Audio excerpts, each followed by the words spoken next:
प्रयागराज में इस बार महाकुंभ के अवसर पर हर दिन लाखों करोड़ों की संख्या में श्रद्धालु संगम में स्नान कर रहे हैं। इस दौरान कई बड़ी हस्तियां भी महाकुंभ में शामिल होने प्रयागराज पहुंच रही हैं, जहां राजस्थान के सीएम भजनलाल शर्मा भी प्रयागराज पहुंचे और त्रिवेणी संगम में डुबकी लगाई।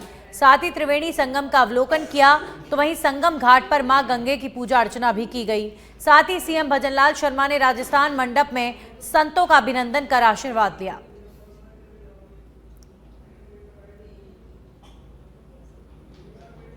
मुख्यमंत्री भजनलाल शर्मा ने महाकुंभ में स्नान किया। त्रिवेणी संगम में आस्था की डुबकी सीएम भजनलाल शर्मा ने लगाई और इसी के साथ ही संतों का आशीर्वाद भी लिया। राजस्थान मंडप में संतों का आशीर्वाद लेते नजर आए मुख्यमंत्री भजनलाल शर्मा। आज प्रयागराज के दौरे पर रहे। प्रयागराज में महाकुंभ में सीएम भजनलाल शर्मा ने गंगा स्नान किया, त्रिवेणी संगम में आस्था की डुबकी लगाई। वहीं कैबिनेट मंत्री जोगाराम पटेल जोधपुर दौरे पर हैं। इस दौरान लोगों ने अपनी समस्याओं को लेकर उनसे मुलाकात की। मंत्री जोगाराम पटेल ने भी समस्याओं को सुनने के साथ ही अधिकारियों को निर्देशित किया। तो वहीं मीडिया से बात करते हुए कहा कि प्रधानमंत्री नरेंद्र मोदी का जो विजन है, उस विजन को आगे बढ़ाते हुए चुनाव की वजह से देश और राज्य को नुकसान ना हो, इसी को लेकर वन नेशन वन इलेक्शन पर जोर देते हुए उन्होंने कहा कि हमारी सरकार पूरे तालमेल से आगे बढ़ रही है और वन इलेक्शन वन स्टेट पर कार्य कर रही है। वर्तमान सरकार यशस्वी भजनलाल जी के नेतृत्व में हमारे विश्व के सम्मानीय नेता आदरणीय नरेंद्र मोदी जी का जो विजन है कि चुनावों की वजह से विकास के कार्य अवरुद्ध नहीं होने चाहिए, चुनावों की वजह से अनावश्यक आर्थिक भार नहीं पड़ना चाहिए, चुनावों की वजह से प्रशासनिक लवाजमा है, प्रशासनिक अधिकारी है, कर्मचारी है, वो लंबे समय तक सरकारी कार्य की ड्यूटी से दूसरे कार्यों में या चुनाव कार्यों में नहीं लगना चाहिए और चुनाव की वजह से समाजों में, व्यक्तियों में आपसी सामंजस्य और भाईचारा बना रहना चाहिए। इसको ध्येय को ध्यान में रखते हुए उन्होंने वन इलेक्शन वन स्टेट का संकल्प दिया। हमारे यशस्वी आदरणीय भजनलाल जी शर्मा साहब का यही संकल्प है कि हम भी वन प्रदेश वन इलेक्शन या वन स्टेट वन इलेक्शन के फॉर्मूले पर चल रहे हैं और इसी अनुसार वो हम 2 कदम आगे भी बढ़े हैं।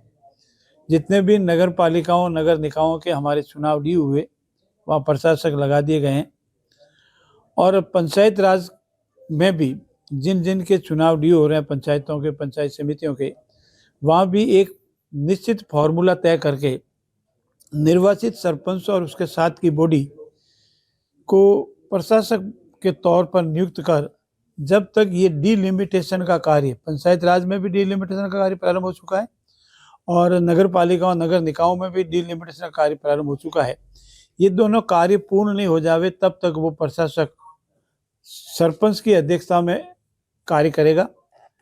उसका ग्राम सेवक जो वीडियो है वो उसका प्रभारी सेक्रेटरी रहेगा और ये व्यवस्था जब तक चुनाव प्रारंभ होकर के संपूर्ण नहीं हो जावे तब तक रहेगी और हमारा संकल्प है। वहीं बहरोड दौरे पर रहे सांसद भूपेंद्र यादव गांव खोहर में ई लाइब्रेरी का उद्घाटन करने पहुंचे। शहीद की पुण्यतिथि पर पुष्प अर्पित कर उन्होंने श्रद्धांजलि भी दी है। उपवन सोसाइटी में उपवन हेल्थ क्लब का उद्घाटन भी किया गया। बहरोड दौरे पर रहे सांसद भूपेंद्र यादव गांव खोहर में ई लाइब्रेरी का उद्घाटन किया और बहरोड दौरे के दौरान उपवन सोसाइटी में उपवन हेल्थ क्लब का उद्घाटन करने भी पहुंचे और शहीद को उन्होंने श्रद्धांजलि भी दी।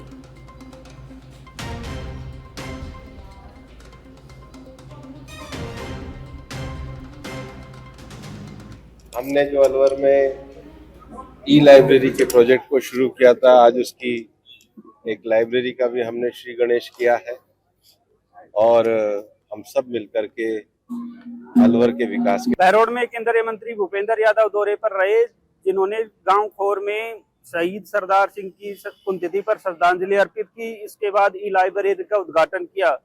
उसके बाद उपवन सोसाइटी में हेल्थ क्लब का उद्घाटन किया, जहां पर केंद्रीय मंत्री ने कहा कि युवाओं को खेल के प्रति जागरूक रहना चाहिए और आगे आना चाहिए। यही प्रधानमंत्री का सपना है। बहरोड से रिप्लेस यादव। वहीं एनएसयूआई राजस्थान के प्रदेश पदाधिकारी रमन खटाना को बड़ी जिम्मेदारी मिली है। खटाना को सवाई माधोपुर जिले का प्रभार दिया गया है। रमन खटाना ने शीर्ष नेतृत्व का ऐसे में आभार व्यक्त किया है और NSUI राजस्थान में पद दिए गए हैं। कुछ युवाओं को NSUI राजस्थान के प्रदेश पदाधिकारियों को जिम्मेदारी दी गई है। ऐसे में खटाना को सवाई माधोपुर जिले का प्रभार दिया गया है। रमन खटाना ने शीर्ष नेतृत्व का धन्यवाद भी दिया है। तो रमन खटाना जो कि एक NSUI के युवा लीडर हैं और उनको एक बड़ी जिम्मेदारी दी गई है NSUI नेतृत्व की तरफ से। रमन खटाना ने नेतृत्व का धन्यवाद भी दिया है। रमन खटाना को सवाई माधोपुर का प्रभार सौंपा गया है।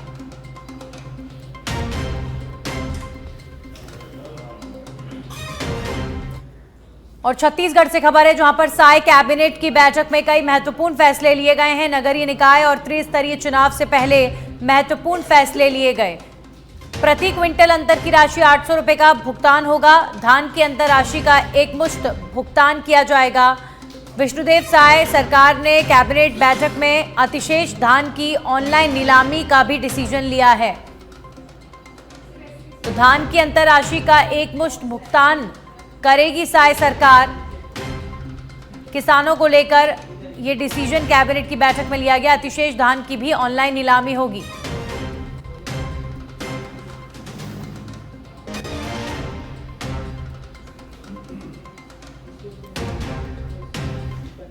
वहीं अलवर के रामगढ़ में राष्ट्रीय स्वयंसेवक संघ की स्थानीय शाखाओं की ओर से मिलकपुर गांव में पथ संचलन कार्यक्रम रखा गया। पथ संचलन के बाद समस्त हिंदू संगठनों की ओर से मिलकपुर गांव में गोकशी को लेकर जन आक्रोश रैली निकालने का निर्णय भी लिया गया। लेकिन स्वयंसेवक संघ के नवल किशोर मिश्रा ने बताया कि राजनीतिक दबाव के कारण हिंदू संगठनों के लोग उपस्थित नहीं हुए, जिसकी वजह से रैली नहीं निकाली गई। आपको बता दें कि गोकशी की बढ़ती घटनाओं को देखते हुए ये रैली निकाली जा रही थी। कार्यक्रम हो रहा है, ये जो संघ के द्वारा कार्यक्रम आयोजित था, संघ के हर माह खंड में उपखंडों में कार्यक्रम होते रहते हैं।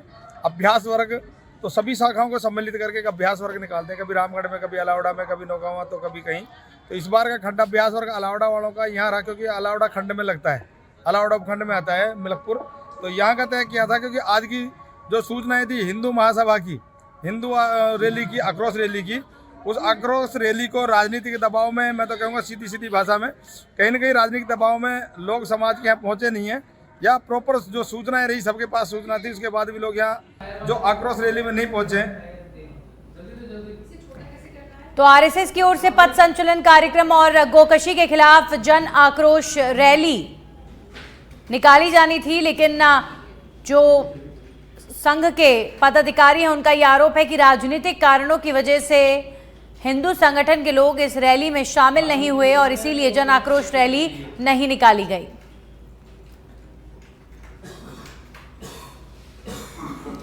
सवाई माधोपुर के 262वें स्थापना दिवस उत्सव में सरकार की ओर से विभिन्न कार्यक्रमों के लिए 15 लाख रुपए आवंटन किया गया है। इस उत्सव में बड़ी संख्या में लोग शामिल हुए, लेकिन अव्यवस्थाओं के चलते उन्हें पीने के पानी और शौचालय की कमी का सामना करना पड़ा। ये जिला प्रशासन और पर्यटन विभाग की अनदेखी का परिणाम है, जिसके कारण लोग पानी के लिए भी तरसते नजर आए। वहीं छात्रों ने अव्यवस्थाओं की पोल खोली और ऐसा एक वीडियो भी सोशल मीडिया पर वायरल हो रहा है। व्यवस्थाओं के नाम पर प्रशासन मौन नजर आया।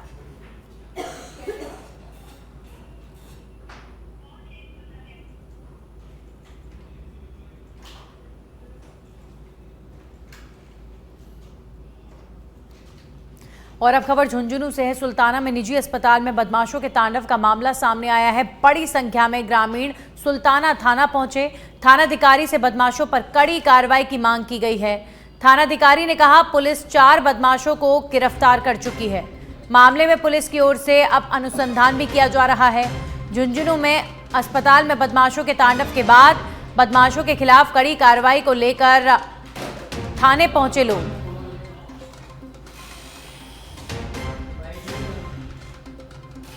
नेता से दबाव लगाने हम तो लगाएंगे, सिर्फ निष्पक्ष जांच के लिए हम यहाँ आए कि निष्पक्षता से जांच हो और दोषी को सजा मिले, और दोषी को सजा मिलनी चाहिए। इसमें तो निष्पक्ष जांच होनी चाहिए, ये हमारी प्रशासन से पुलिस से मांग है। नारायण हॉस्पिटल पे जो 15 तारीख को मारपीट का प्रकरण हुआ था, उसके संबंध में ग्रामीण आए थे। इन्होंने अपनी तरफ से कोई बातें बताई, कुछ अनुसंधान के बारे में जानकारी चाहिए, तो इनकी सारी बातों को सुना गया तसल्ली से। इनको अनुसंधान चालू है, अनुसंधान जारी है, इसके बारे में जानकारी दी गई। इनकी सभी शंका को सुना गया और उनका समाधान किया गया। इसके पश्चात ग्रामीण वापस लौट गए हैं। अब खबर अलवर से है। बड़ी खबर का रुख करेंगे। अपना घर शालीमार में आग लग गई है। अमृत कलश बिल्डिंग में आग की घटना सामने आई है। 4th फ्लोर पर भयंकर आग लग गई। मौके पर आग बुझाने के प्रयास किए जा रहे हैं। अलवर की ये घटना, शालीमार में आग लग गई और अमृत कलश बिल्डिंग, इस बिल्डिंग का नाम बताया जा रहा है। 4th फ्लोर में भीषण आग लगी, जिसका असर जो ऊपर के फ्लोर्स हैं उन पर भी नजर आया और आग बुझाने का प्रयास किया गया। मौके पर बड़ी संख्या में वहां पर लोग भी मौजूद रहे। अमृत कलश बिल्डिंग में भीषण आग लगने की घटना सामने आई है। तो अलवर में अपना घर शालीमार में भीषण आग लग गई। 4th फ्लोर पर आग लगने की घटना सामने आई है। अमृत कलश बिल्डिंग का नाम बताया जा रहा है और समय रहते आग पर काबू पा लिया गया है। दमकल विभाग के वाहन की मदद से इस भीषण आग पर काबू पाया गया। आप देख सकते हैं कि 4th फ्लोर के ऊपर भी जो फ्लोर्स बने हुए हैं वहां पर भी इस आगजनी का जो असर है वो देखने को मिल रहा है और पूरी जो बिल्डिंग है उस हिस्से की काली पड़ गई। ये आगजनी बहुत बड़ा रूप भी ले सकती थी और ऑलरेडी आप देखिए कि कई सारे फ्लोर्स इससे प्रभावित हुए। हमारे सहयोगी संदीप जुड़ चुके हैं इस खबर पर। संदीप, अभी फिलहाल क्या ताज़ा अपडेट है? क्या आग पर काबू पा लिया गया है? कोई जनहानि की खबर नहीं? अभी आपको बताना चाहें कि कोई जनहानि नहीं हुई है। एक छोटा पप्पी था, उसको जरूर थोड़ी चोट आई थी, लेकिन मौके पर जो लोग थे यहाँ पे तो उन्होंने पप्पी का रेस्क्यू कर अस्पताल पहुंचा दिया। अभी मौके पर 6 फायर ब्रिगेड पानी का टैंकर है। पूरे आसपास लोगों में दहशत फैली हुई है। पूरी बिल्डिंग खाली हो चुकी है। लोग नीचे जमीन पर एकत्रित हो रहे हैं और अभी पूरी तरह आग से काबू नहीं पाया गया है। अभी आग पे शुक्रिया संदीप आपका तमाम जानकारियों के लिए। तो आग पर काबू पा लिया गया है और कोई जनहानि की खबर नहीं। ये अच्छी बात है कि इतनी बड़ी आगजनी हुई लेकिन लोग बच गए।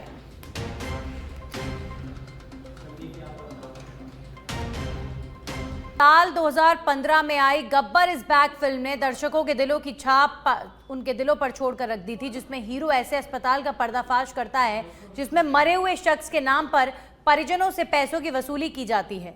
इलाज के नाम पर मोटी रकम ली जाती है।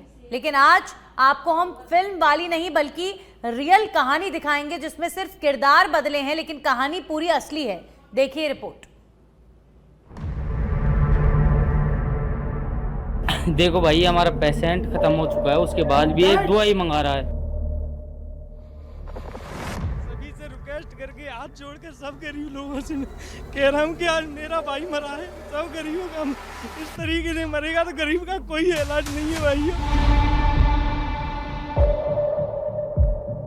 10 बजे मेडिसिन मंगाया जा रहा है, मुझसे मैं बोलता जा रहा हूँ मेरा भाई एक्सपायर हो गया, फिर भी बोल रहे हैं मेडिसिन लेके आओ तुम। हम और भाई दोनों हम अंदर गए थे, तो उसके बाद हमने जैसे ही बोला कि हमें हमारे मरीज से मिलने दिया जाए, तो हम अंदर गए, बिल्कुल डेड ही हो गया था। उसके बाद डॉक्टर साहब उसमें इंजेक्शन टूट रहे थे और हमने बोला कि एक चीज़ बताओ, जब इसमें कुछ है नहीं तो उसके बाद इंजेक्शन किस चीज़ के लगाया जा रहा है। सिक्योरिटी गार्ड बुला के इन्होंने तो कोबरा की जैसी टीम बुला के ऐसे लग रहा था जो आदमी हमारा खत्म हुआ, हमला ये लोग करवा रहे हैं।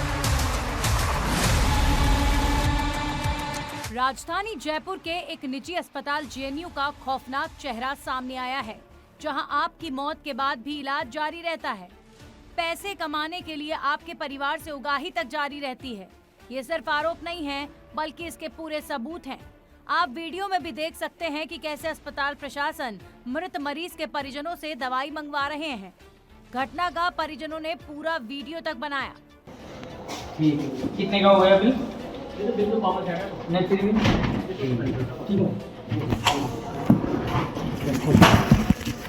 देख लो भाई साहब, भाई ये बिल हो गया अपना। तो देखो ना एक बार इधर, हाँ तो मंगवाया तो एक बार इनका करवाओ ना,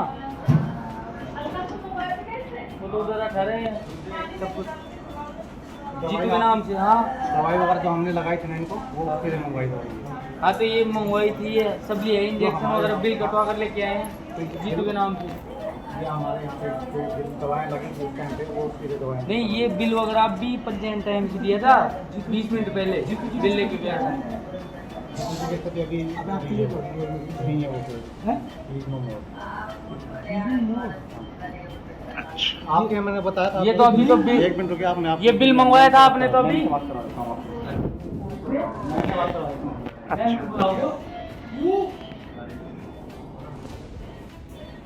जीतू तो ब्रो देखो एक बार दिखा ना, देखो भाई हमारा पेशेंट खत्म हो चुका है, उसके बाद भी ये दवाई मंगा रहा है डॉक्टर। ये हॉस्पिटल देख लो आप।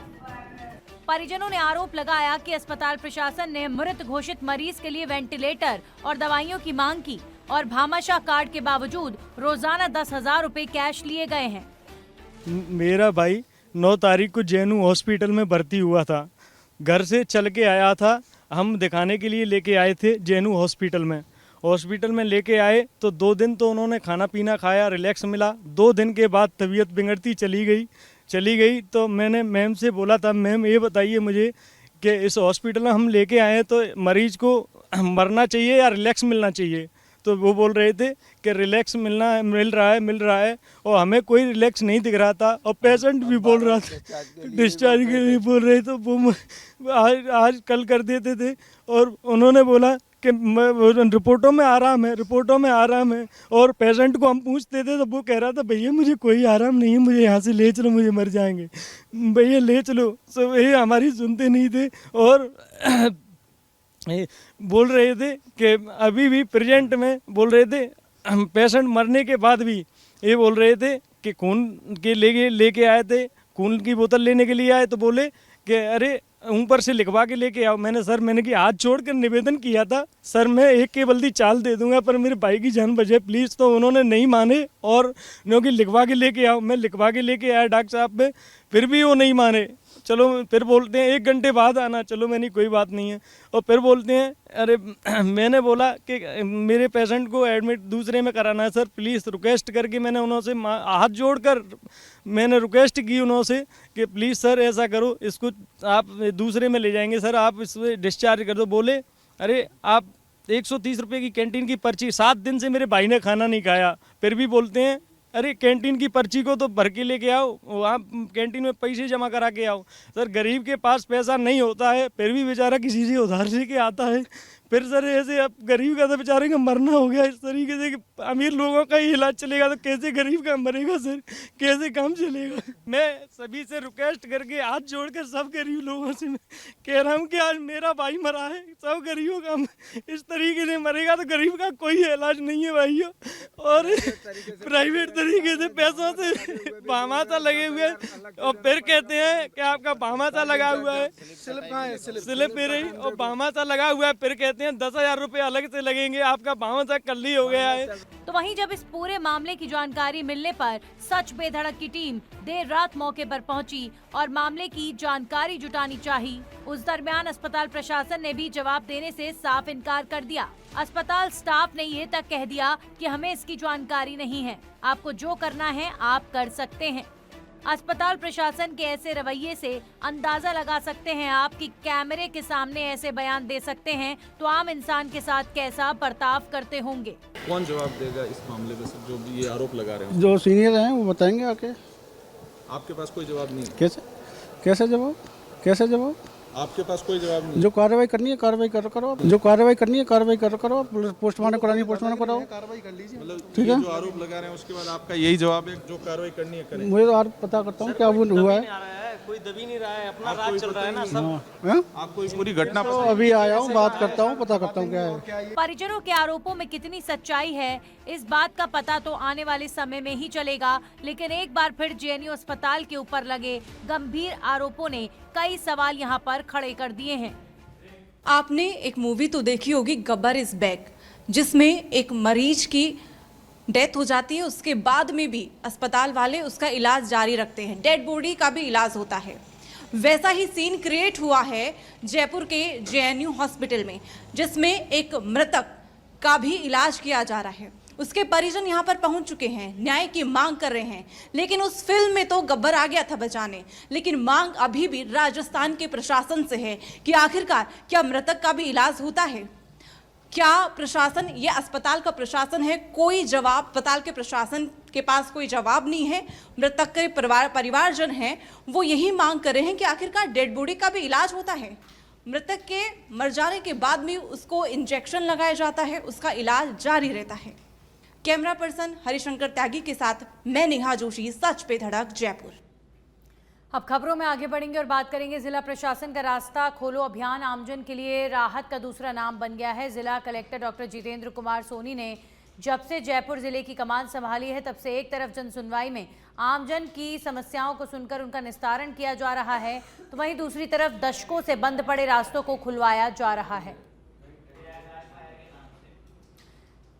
तो जयपुर में रास्ता खोलो अभियान राहत बनता हुआ नजर आ रहा है और ऐसे रास्ते जो कई दिनों से, कई वर्षों से ब्लॉक पड़े हुए थे और कई रास्तों पर अलग अलग तरीके की परेशानियां थी, ऐसे रास्तों को अब खुलवाया जा रहा है। लोगों के लिए ये बहुत राहत की बात है।